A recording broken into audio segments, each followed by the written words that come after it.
નમસ્તે વિદ્યાર્થી મિત્રો, આગળના લેક્ચરમાં આપણે ત્રુટિ વિશે ભણ્યા હતા, જેમાં ત્રુટિના સરવાળા, બાદબાકી, ગુણાકાર અને ભાગાકાર જોયું હતું. આજે આપણે તેમના દાખલા કરવાના છે, પણ દાખલા ભણતા પહેલા આપણે તેમના સૂત્રો ફરી એકવાર રિવિઝન કરી લઈએ. તો સૌથી પહેલા આપણને ખબર છે બે ભૌતિક રાશિ a અને b નો સરવાળો કરતા z બરાબર શું મળ્યું હતું? a plus b. ચલો, z બરાબર a plus b. સરવાળામાં સીધી કઈ ત્રુટિ મળે? નિરપેક્ષ ત્રુટિ. તો ડેલ્ટા z બરાબર delta a plus delta b. હવે આપણે લઈએ z બરાબર a minus b. તો આપણને જવાબ શું મળ્યો હતો? ડેલ્ટા z બરાબર delta a minus delta b આવે કે પ્લસ આવે? પ્લસ આવે. આપણને ખબર છે બે ભૌતિક રાશિનો સરવાળો કરો કે પછી બાદબાકી કરો, પણ ત્રુટિનો તો શું થાય? સરવાળો જ થાય. અહીં સરવાળા કે બાદબાકીમાં સીધી કઈ ત્રુટિ મળે? નિરપેક્ષ ત્રુટિ મળે. કઈ ત્રુટિ મળે? નિરપેક્ષ ત્રુટિ. પછી આપણે ચલાવ્યું હતું z બરાબર a into b. z બરાબર a into b. જવાબ શું આવ્યો? ડેલ્ટા z upon z બરાબર delta a upon a plus delta b upon b. તો બે ભૌતિક રાશિનો ગુણાકાર કરીએ તો આપણને કઈ ત્રુટિ મળતી હતી? સાપેક્ષ ત્રુટિ. સાપેક્ષ ત્રુટિ આ બંનેની સાપેક્ષ ત્રુટિના શું થઈ હતું?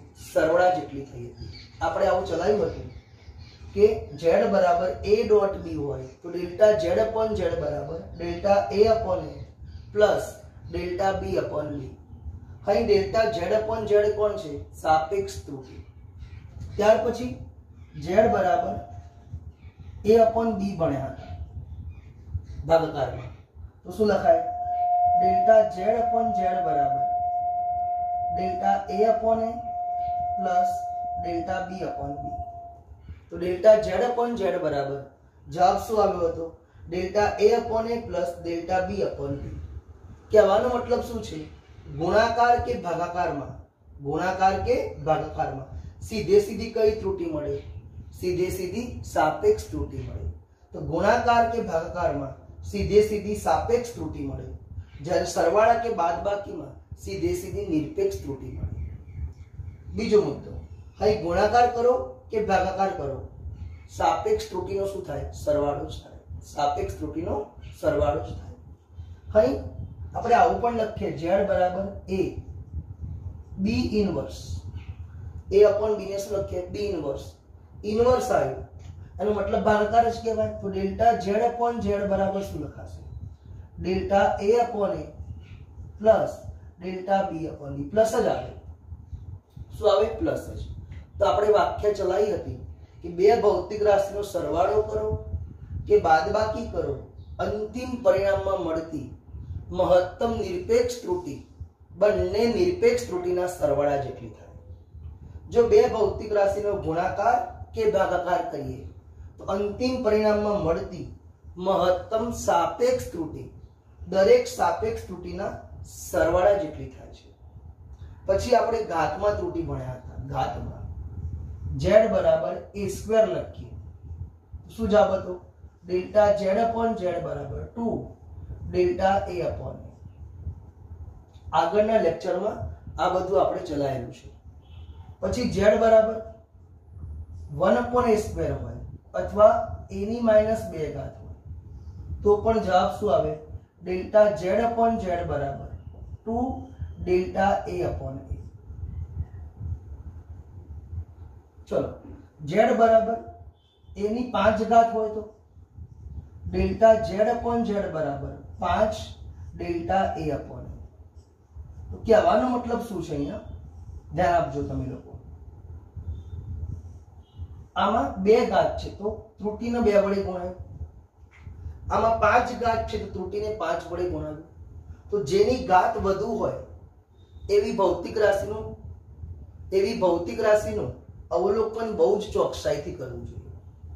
જેની ઘાત વધુ હોય તેવી ભૌતિક રાશિનું અવલોકન વધુ ચોકસાઈથી કરવું જોઈએ. કેમ કે ત્રુટિ ઓછી મળ્યા તો ડેલ્ટા ઝેડ અપોન ઝેડ પણ ઓછા મળશે.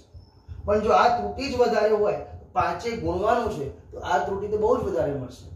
એટલા માટે જેની ઘાત વધુ છે તેવી ભૌતિક રાશિનું અવલોકન બહુ જ ચોકસાઈથી કરવું જોઈએ, જેથી અંતિમ પરિણામમાં ત્રુટી બહુ વધારે મળે નહીં.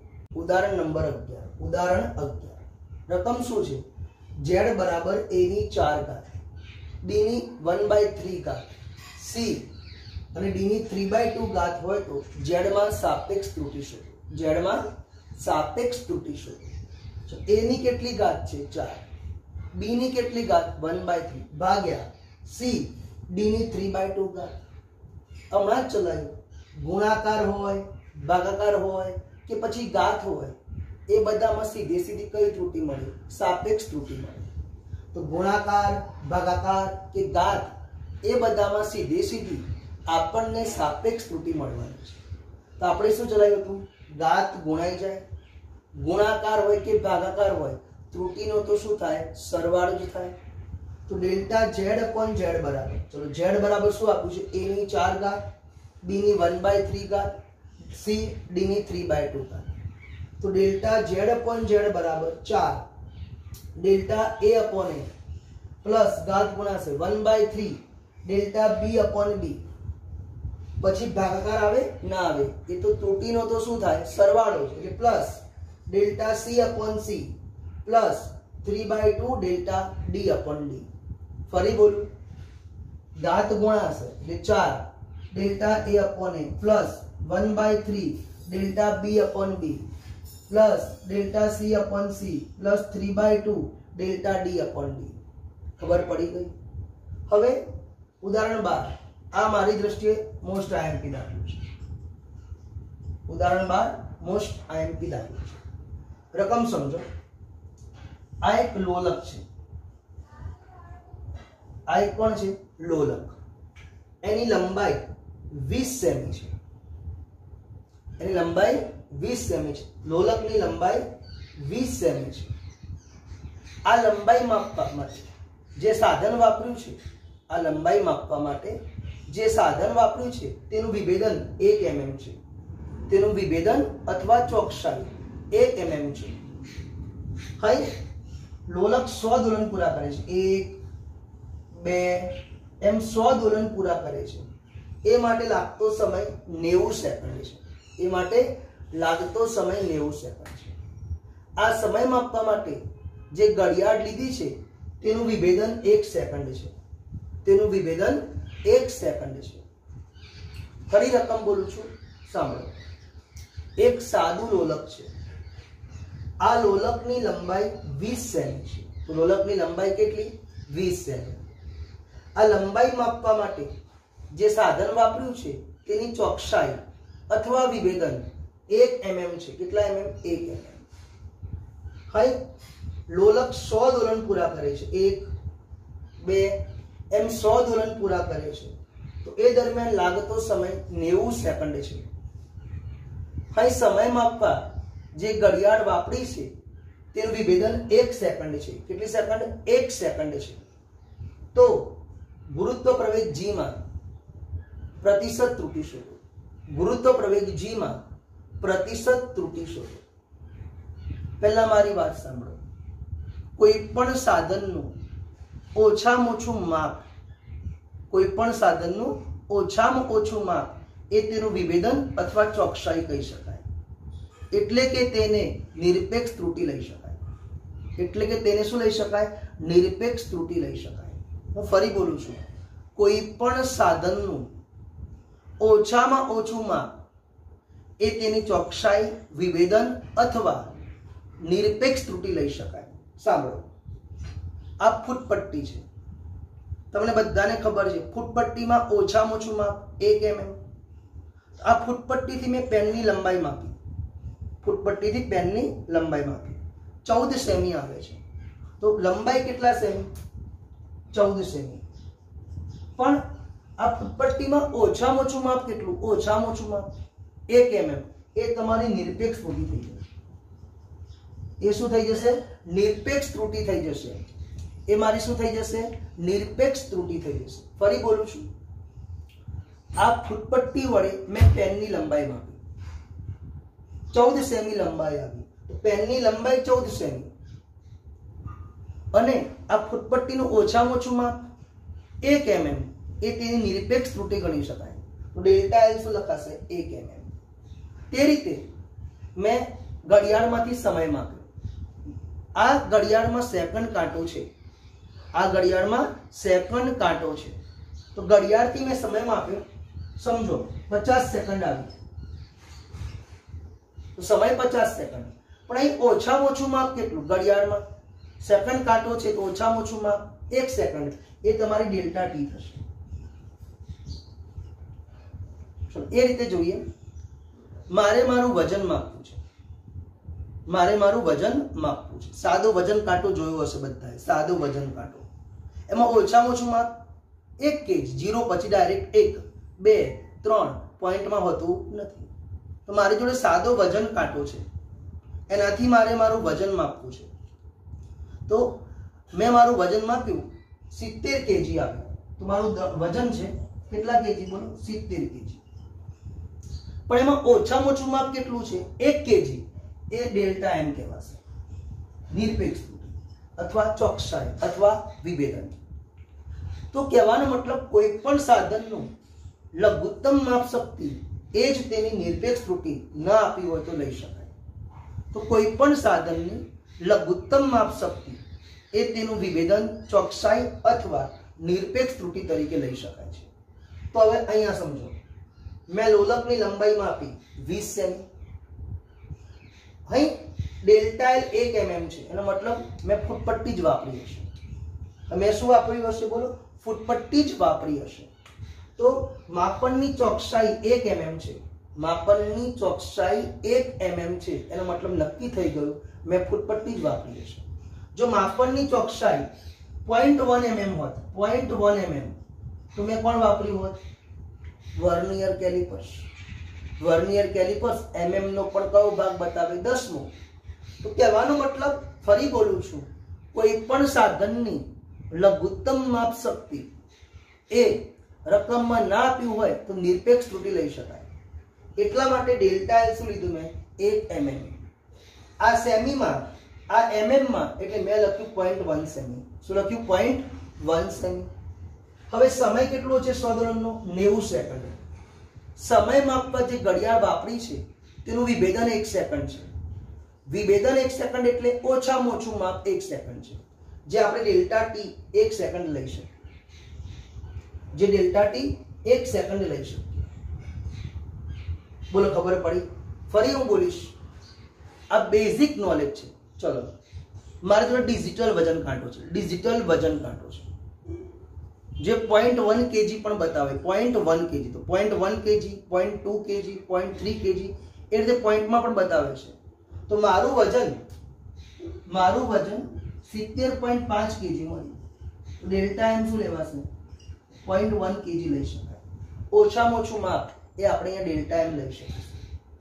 તેવી જ રીતે બોલો, અહીંયા લોલકની લંબાઈ ભલે 20 સેમી છે, પણ એ માટે જે સાધન વાપર્યું છે તેની ચોકસાઈ 1 mm છે, જેને ડેલ્ટા એલ લઈ શકાય. mm ના સેમી 0.1. હવે લોલકનો 100 દોલનનો સમય માપ્યો, 90 સેકન્ડ આવ્યો. એ સમય માપવા જે સાધન વાપર્યું છે તેનું વિભેદન 1 સેકન્ડ છે, એટલે કે ડેલ્ટા ટી શું છે? 1 સેકન્ડ છે. તો ગુરુત્વ પ્રવેગમાં પ્રતિશત ત્રુટિ શોધો. ગુરુત્વ પ્રવેગમાં પ્રતિશત ત્રુટિ શોધો. તો t બરાબર 2 pi √L/g. સૌથી પહેલા જે શોધવાનું છે તેને કરતા બનાવવાના. સૌથી પહેલા જે શોધવાનું છે તેને જ કરતા બનાવવાના. તો t બરાબર 2 pi √L/g.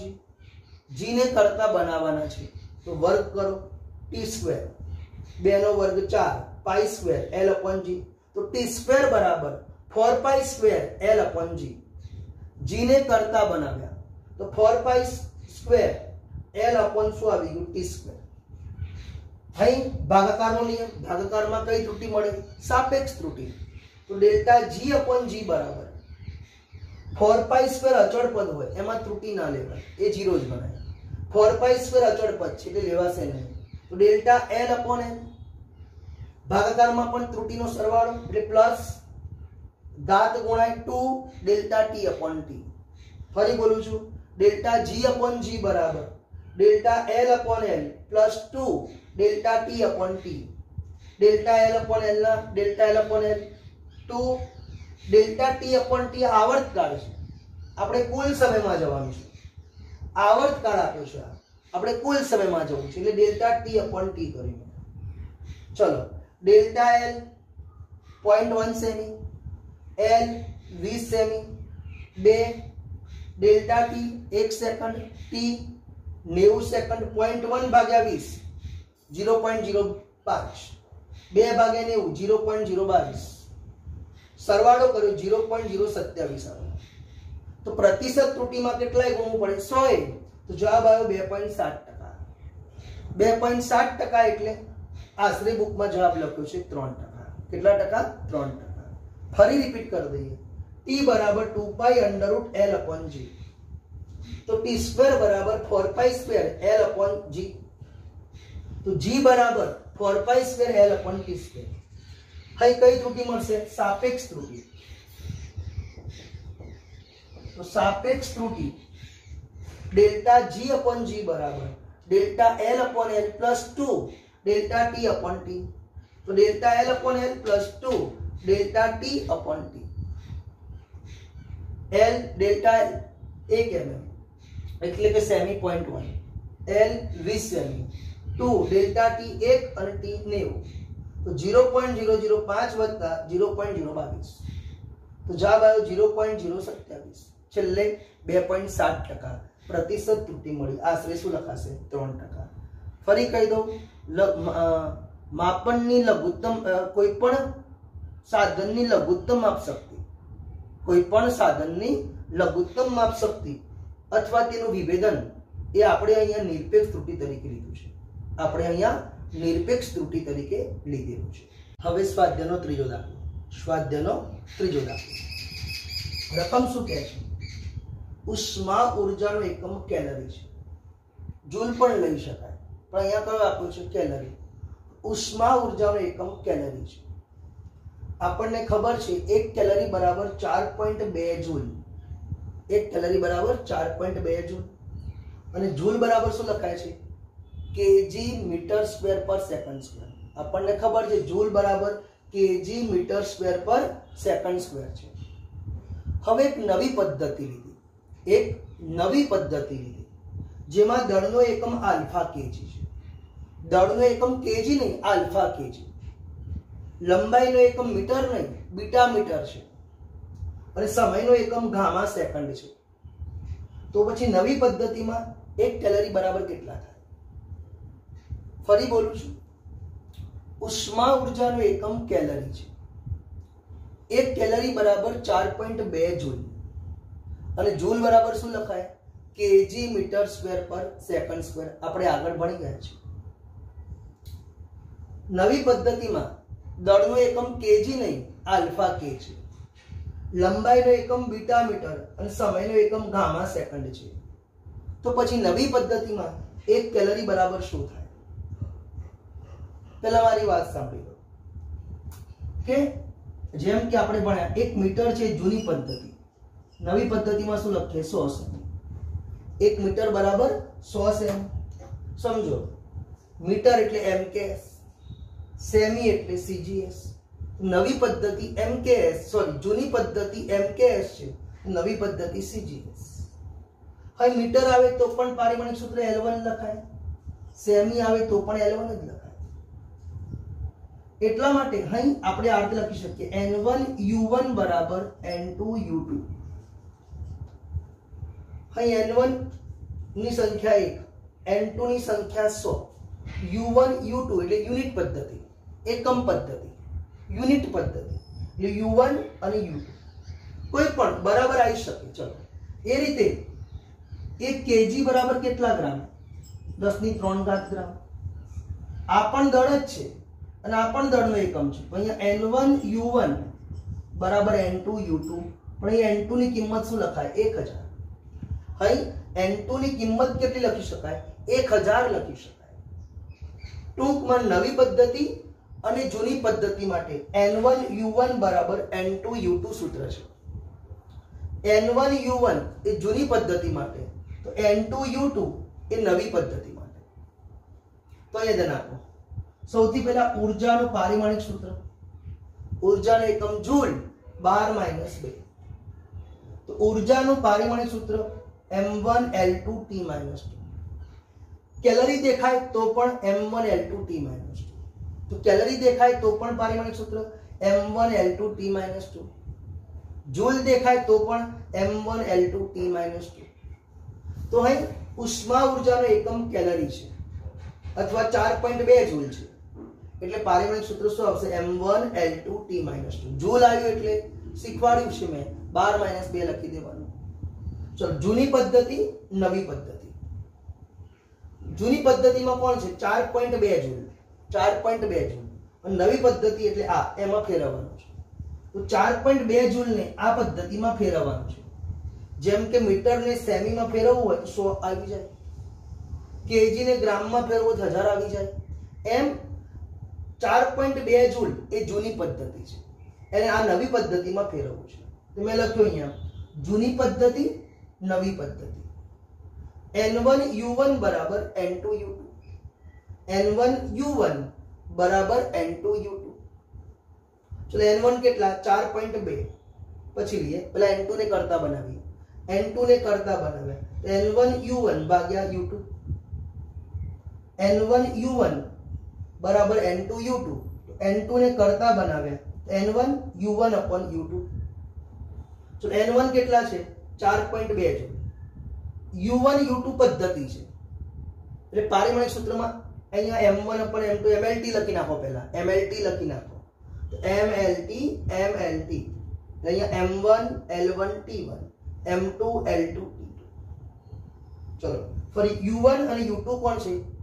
યુનિટ પદ્ધતિ, એકમ પદ્ધતિ, એટલે mlt લખી નાખો. પહેલા m1 upon m2, l1 upon l2, t1 upon t2 લખી દીધું. પછી એમનું પારિમાણિક સૂત્ર જે સેટ થતું એ લખવાનું છે.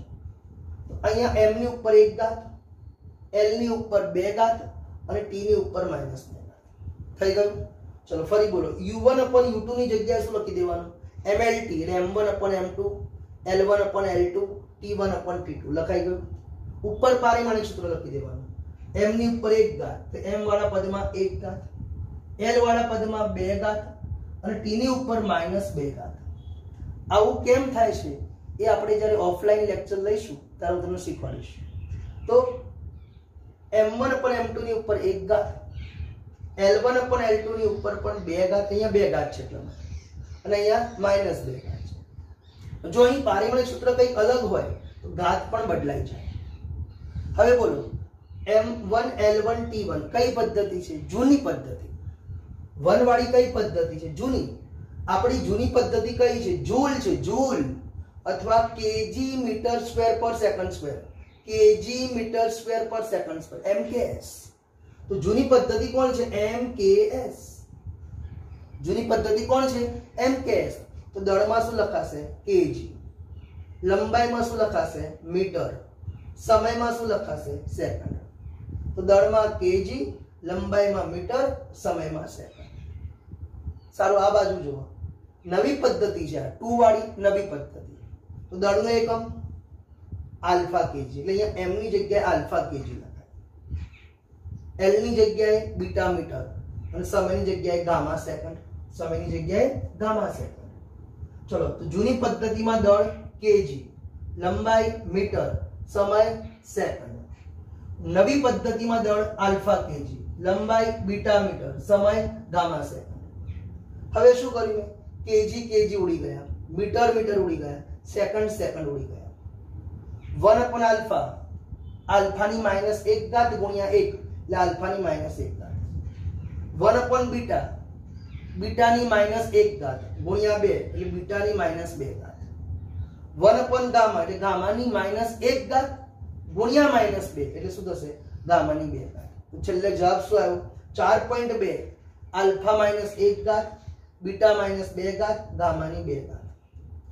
જો સમજો, નીચેની પદ્ધતિ સમજો, આ તો વાત કરું છું. નીચેની પદ્ધતિ CGS હોત, CGS તો m2 શું લખાત ગ્રામ, લંબાઈ શું લખી શકત સેમી, અને સમય શું લખી શકત સેકન્ડ.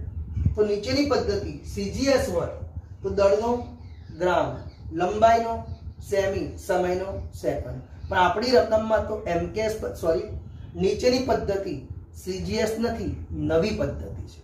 આ કઈ પદ્ધતિ છે? નવી પદ્ધતિ જેમાં દળનું કોણ છે આલ્ફા કેજી, લંબાઈનું બીટા મીટર, સમયનું ગામા સેકન્ડ.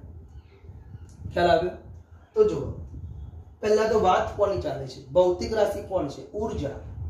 ઉર્જાનો MKS એકમ જૂલ, CGS એકમ અર્ગ.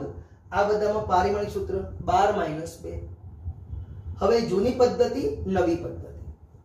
એક પદ્ધતિમાંથી બીજી પદ્ધતિમાં ફેરવો તો પણ N1U1 બરાબર N2U2 થઈ શકે. N1U1 બરાબર N2U2. આ કઈ પદ્ધતિ છે? MKS. આ CGS. સંખ્યા બદલાય પણ N1U1 બરાબર N2U2 થઈ શકે.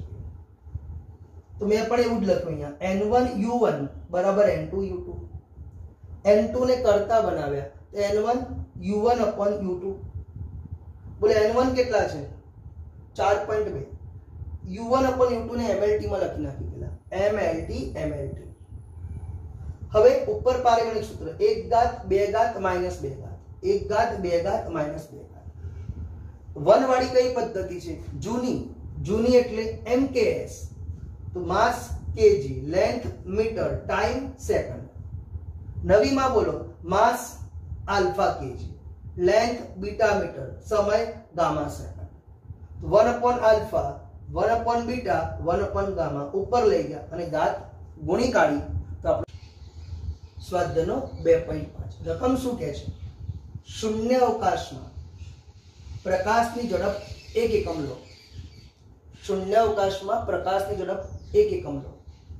પ્રકાશને સૂર્યથી પૃથ્વી સુધી આવતા લાગતો સમય 8 મિનિટ 20 સેકન્ડ છે. તો પ્રકાશ સૂર્યમાંથી ક્યાં આવ્યો? પૃથ્વી સુધી. કેટલા સમયમાં? 8 મિનિટ 20 સેકન્ડમાં. તો આ નવી પદ્ધતિમાં સૂર્ય અને પૃથ્વી વચ્ચેનું અંતર શોધો. નવી પદ્ધતિમાં સૂર્ય અને પૃથ્વી વચ્ચે અંતર શોધો. તો આપણે શોધવું છે શું? સૂર્ય અને પૃથ્વી વચ્ચેનું અંતર. શાંતિ સાંભળજો, દાખલો પતશે પછી તમને ખબર પડશે. તો પૃથ્વી અને સૂર્ય વચ્ચેનું અંતર બરાબર શું લખાશે? ઝડપ ગુણ્યા સમય. આપણે ભણ્યા છીએ ઝડપ બરાબર અંતર ભાગ્યા સમય. બોલો ઝડપ બરાબર અંતર ભાગ્યા સમય. તો અંતર બરાબર ઝડપ ગુણ્યા સમય. તો પૃથ્વી અને સૂર્ય વચ્ચેનું અંતર બરાબર પ્રકાશની ઝડપ ગુણ્યા સમય. પ્રકાશની ઝડપ c અને સમય t. હવે પ્રકાશની ઝડપ લેવાની કેટલી કીધી છે? 1 એકમ. જો MKS પદ્ધતિ હોત, કઈ પદ્ધતિ? MKS, તો આપણને ખબર છે પ્રકાશની ઝડપ શું આવે? 3 × 10⁸ મીટર પર સેકન્ડ.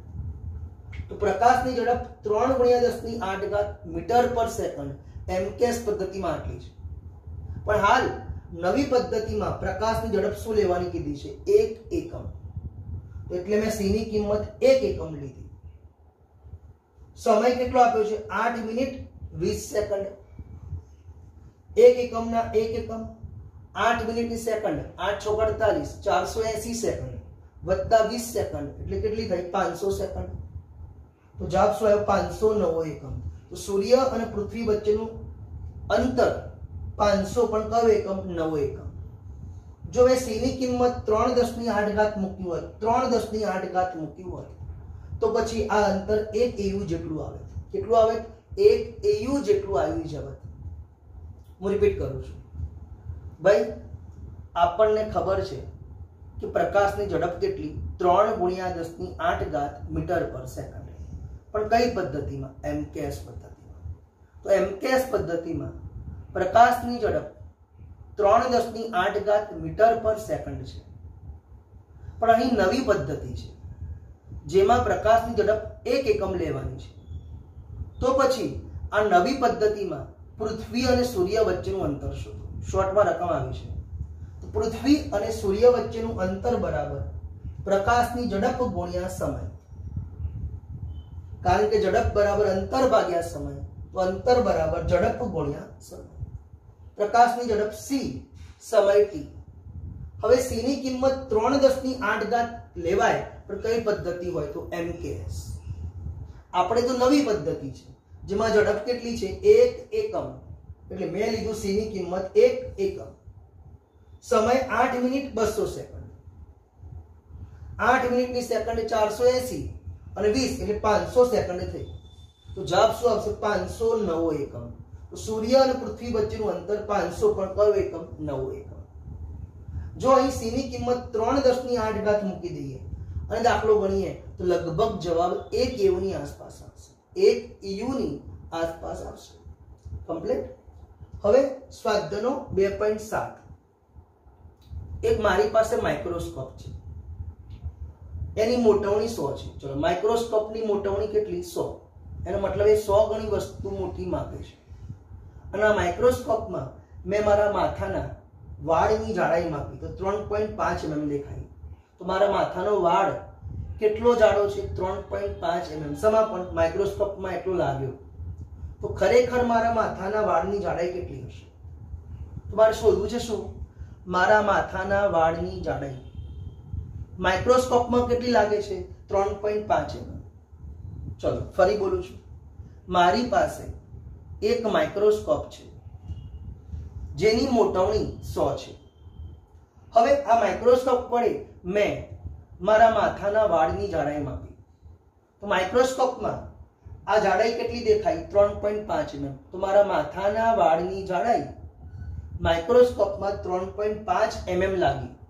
તો ખરેખર મારા માથાના વાળની ઓરિજિનલ જાડાઈ શું હશે? ઓરિજિનલ જાડાઈ 10મા ધોરણમાં ભણી ગયા છો મોટવણી બરાબર HI/HO અથવા H'/H. તો મોટવણી બરાબર શું ભણ્યા તમે? H'/H. એનો મતલબ આભાસી ઊંચાઈ ભાગ્યા સાચી ઊંચાઈ. આપણે અહીં જાડાઈની વાત છે, તો આભાસી જાડાઈ ભાગ્યા સાચી જાડાઈ. તો બોલો, મોટવણી બરાબર મારા માથાના વાળની આભાસી જાડાઈ, એનો મતલબ જે માઇક્રોસ્કોપમાં દેખાય છે તે, ભાગ્યા સાચી જાડાઈ. સાચી જાડાઈને કરતા બનાવી તો આભાસી જાડાઈ ભાગ્યા શું આવી ગયું? મોટવણી. બોલો, આભાસી જાડાઈ કેટલી? જે માઇક્રોસ્કોપમાંથી દેખાય છે તે 3.5 mm. મોટવણી કેટલી? 100. તો 3.5 10⁻²mm. આપણને ખબર છે mm ના મીટર -3 પહેલું જ લેક્ચર. mm ના મીટર -3 તો -3 ને -2 -5. તો મારા માથાનું ખરેખર જાડાઈ કેટલી હશે? 3.5 10⁻5 મીટર. આટલો જાડો મારા માથાનો વાળ હશે. રિપીટ કરીએ. મોટવણી બરાબર આભાસી જાડાઈ ભાગ્યા સાચી જાડાઈ. સાચી જાડાઈ માથાના વાળની શોધવી છે, કરતા બનાવ્યા તો આભાસી જાડાઈ ભાગ્યા મોટવણી. માઇક્રોસ્કોપમાં વાળની જે જાડાઈ માપી તે આભાસી કહેવાય, જે 3.5 mm છે. અને આ માઇક્રોસ્કોપની મોટવણી કેટલી છે? 100. તો 3.5 ભાગ્યા 100 એટલે જવાબ કેટલો આવ્યો? 3.5 10⁻² મીટર. mm. mm ના મીટર કેટલા? -3 અને -2 એટલે જવાબ કેટલો આવ્યો? -5 મીટર. નવમો દાખલો. રકમ શું કહે છે કે એક ફોટોગ્રાફ છે. કોણ છે? ફોટોગ્રાફ. આ રીતે આ એક ફોટોગ્રાફ છે. એમાં આ મકાન છે. મકાન એનું ક્ષેત્રફળ 1.75 સેમી². તો ફોટોગ્રાફમાં મકાનનું ક્ષેત્રફળ 1.75 સેમી². હવે પ્રોજેક્ટર વડે, કોના વડે? પ્રોજેક્ટર વડે આ મકાનને ક્યાં લીધું? પડદા પર લીધું.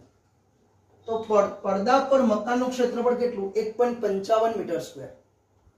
તો પછી તેની રેખીય મોટવણી કેટલી? સમજો, આ મકાનનું હાલ ક્ષેત્રફળ કેટલું છે? હાલ ક્ષેત્રફળ 1.75 સેમી². પ્રોજેક્ટર વડે પડદા ઉપર મોટું મકાન થઈ ગયું, તેનું ક્ષેત્રફળ કેટલું છે? 1.55 મીટર². તો પછી આ મકાનની રેખીય મોટવણી કેટલી? કઈ મોટવણી? રેખીય મોટવણી. મોટવણી એ 12 સાયન્સમાં આવે છે. મોટવણી વાળું ચેપ્ટર શેમાં આવશે? 12 સાયન્સમાં આવશે. જો તમે પિક્ચર જોવા જાઓ થિયેટરમાં, તમને ખબર છે તમારી પાછળ પ્રોજેક્ટર રૂમ હોય, એમાં રીલ ફરતી રહે. અને પડદા પર એનું મોટું પ્રતિબિંબ મળે. એ જ વસ્તુ છે અહીંયા. પ્રોજેક્ટર રૂમની અંદર રીલ ફરતી રહે, એમાં એક મકાન છે, એનું ક્ષેત્રફળ 1.75 સેમી સ્ક્વેર છે અને સામે પડદા ઉપર કેવું થશે? મોટું થઈ જશે. એનું ક્ષેત્રફળ કેટલું? 1.55 મીટર સ્ક્વેર છે. તો આની રેખીય મોટવણી કેટલી? કઈ રેખીય મોટવણી? રકમમાં વાત કોની ચાલે છે? ક્ષેત્રફળની. તો આપણે ક્ષેત્રફળની મોટવણી નથી પૂછી, રેખીય મોટવણી પૂછી છે. તો રકમમાં વાત ક્ષેત્રફળની છે અને મોટવણી વિશે પૂછ્યું છે રેખીય. તો સૌથી પહેલા બોલો બેટા, સ્લાઇડ ઉપર, કોના ઉપર? સ્લાઇડ ઉપર મકાનના ફોટોગ્રાફનું ક્ષેત્રફળ. સ્લાઇડ ઉપર મકાનના ફોટોગ્રાફનું ક્ષેત્રફળ 1.75 સેમી સ્ક્વેર. 1.75 semi square. ચલો સેમીના મીટર -2 ઘાત, પણ વર્ગ છે એટલે -4 ઘાત. 1.75 મીટર સ્ક્વેર. કેમ ફેરવવું પડ્યું? આ મીટર સ્ક્વેરમાં છે એટલા માટે. તો બોલો 1.75 સેમી સ્ક્વેર છે. સેમી સ્ક્વેરના મીટર સ્ક્વેર 10 ની -2 ઘાત, પણ વર્ગ છે એટલે -4 ઘાત થઈ જશે. ક્ષેત્રીય મોટવણી બરાબર પડદા પર મકાનનું ક્ષેત્રફળ ભાગ્યા સ્લાઇડ ઉપર ક્ષેત્રફળ. ચલો પહેલા મકાન ક્યાં હતું? સ્લાઇડ ઉપર, અને પછી ક્યાં મળ્યું? પડદા ઉપર. એટલે પડદા પરનું ક્ષેત્રફળ ભાગ્યા મકાનનું સ્લાઇડ ઉપરનું ક્ષેત્રફળ. HI/HO હમણાં આગળ ચલાવ્યું.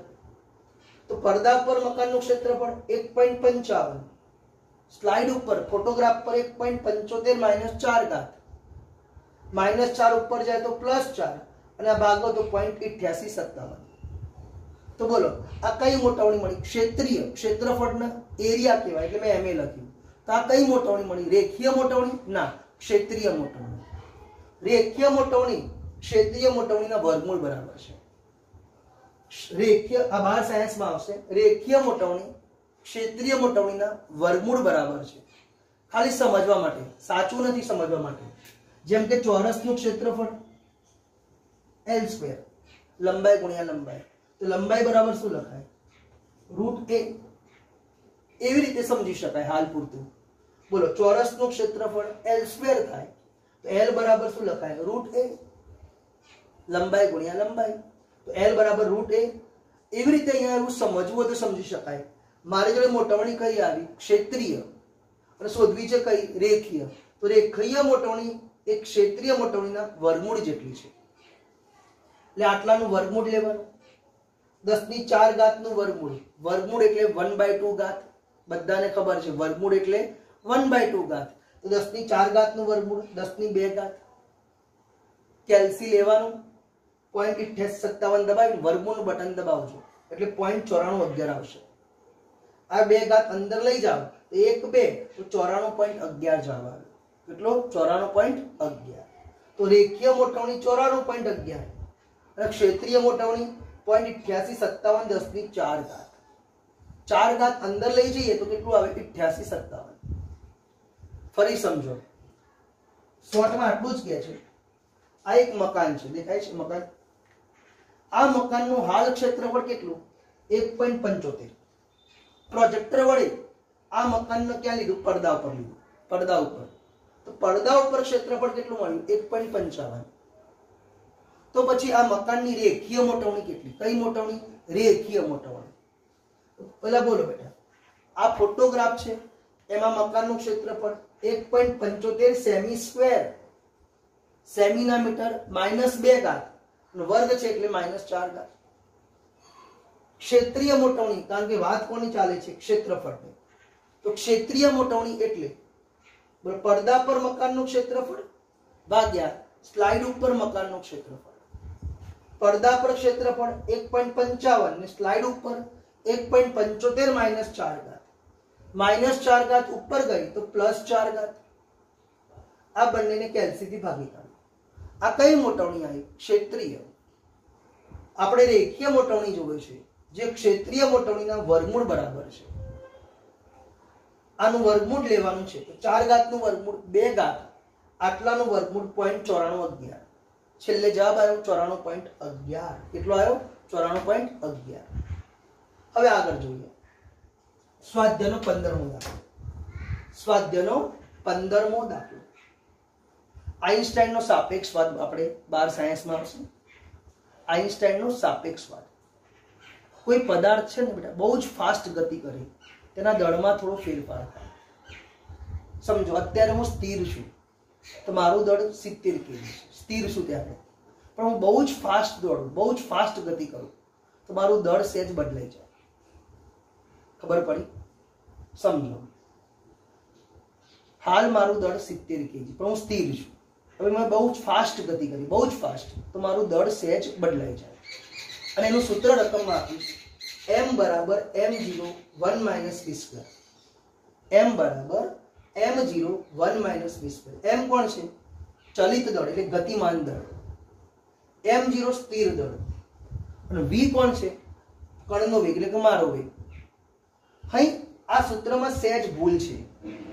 પ્રકાશનો વેગ મૂકવાનો રહી ગયો છે. કોણ મૂકવાનું રહી ગયો છે? પ્રકાશનો વેગ મૂકવાનો રહી ગયો છે. તો હું પ્રકાશના વેગને ક્યાં મૂકું જેથી સમીકરણ સાચું થઈ જાય? હું પ્રકાશના વેગને ક્યાં મૂકું જેથી સમીકરણ સાચું થઈ જાય? રકમ સમજો. m કયું દળ છે? ચલિત દળ, ગતિમાન દળ. m0 સ્થિર દળ, v પદાર્થનો વેગ, કણનો વેગ. આ સમીકરણમાં પ્રકાશનો વેગ મૂકવાનો રહી ગયો છે. આ સમીકરણમાં પ્રકાશનો વેગ મૂકવાનો રહી ગયો છે. તો પ્રકાશના વેગને ક્યાં મૂકવું જેથી સમીકરણ સાચું થઈ જાય? તો અહીંયા ધ્યાન આપો. m બરાબર m0 1 માઇનસ v². ચલો m નો એકમ શું? kg. m0 નો એકમ પણ kg. તો kg બરાબર kg થઈ ગયું. આ દાખલો સમજવા માટે જ છે. તો kg બરાબર kg થઈ ગયું. એનો મતલબ આ જે છેલ્લું પદ છે નીચેનું એ પરિમાણ રહિત હોવું જોઈએ. તો 1 માઇનસ v² ને એકમ ન હોવું જોઈએ. 1 માઇનસ v² ને એકમ ન હોવું જોઈએ. પણ 1 ને તો એકમ નથી, માઇનસ v² પણ વેગને તો એકમ હોય. તો આ પદને એકમ રહિત કરવું છે. આ પદને એકમ રહિત કરવું છે. તો શું કરશું? v ની નીચે c ને ભાગી નાખો. v upon c નો વર્ગ કરી દો. થઈ ગયું એકમ રહિત. કેવી રીતે? વેગનો એકમ મીટર પર સેકન્ડ, c નો એકમ પણ મીટર પર સેકન્ડ. ઉડી ગયા. તો આ બંને આખું પદ કેવું થઈ ગયું? એકમ રહિત. એ નક્કી થઈ ગયું પ્રકાશનો વેગ ક્યાં મૂકવો જોઈએ? v ની નીચે મૂકવો જોઈએ. તો ફરી બોલું છું. m દળ છે એટલે એકમ kg. m0 પણ દળ છે એટલે એકમ kg. LHS બરાબર RHS કરવું હોય, LHS બરાબર RHS કરવું હોય તો નીચેનું પદ એકમ રહિત લેવું પડે. નીચેનું પદ એકમ રહિત લેવું પડે. તો 1 તો એકમ રહિત છે. આ પદને એકમ રહિત બનાવવા હું પ્રકાશના વેગને નીચે ભાગી નાખું તો v ની નીચે c ભગાઈ જાય તો એ પણ શું થઈ જાય? એકમ રહિત થઈ જાય. આમ સાચું સમીકરણ શું આવશે? m બરાબર m0 1 minus v² upon c². જો હવે m નો એકમ kg, m0 નો kg એટલે kg આવી ગયું. 1 એકમ રહિત. v નો એકમ છે મીટર પર સેકન્ડ પણ c નો પણ એકમ છે મીટર પર સેકન્ડ. એટલે બંને ઉડી જવાના. એટલે આ નીચેનું પદ શું થઈ ગયું? એકમ રહિત. અને m નો kg, m0 નો kg. તો જવાબ આવી જશે. તો નક્કી થઈ ગયું પ્રકાશનો વેગ ક્યાં મૂકવો જોઈએ? અહીંયા v ની નીચે c² કરીને મૂકવું જોઈએ. બોલો ખબર પડી? આ દાખલો ફક્ત સમજૂતી માટે છે કે ભાઈ આ રીતે લખાણથી નક્કી કરવું પડશે. લખીને તમારે દાખલો ગણવો પડશે કે ભાઈ આ રીતે લખવાનું થશે. અહીં ડાબી બાજુમાં પારિમાણિક સૂત્ર m1 છે. જમણી બાજુમાં પણ પારિમાણિક સૂત્ર m1 લાવવું હોય તો 1 માઇનસ v² વાળું પદ એટલે કે છેદનું પદ પરિમાણ રહિત લેવું પડે. અહીં 1 તો પરિમાણ રહિત છે પણ v² એ પરિમાણ રહિત નથી.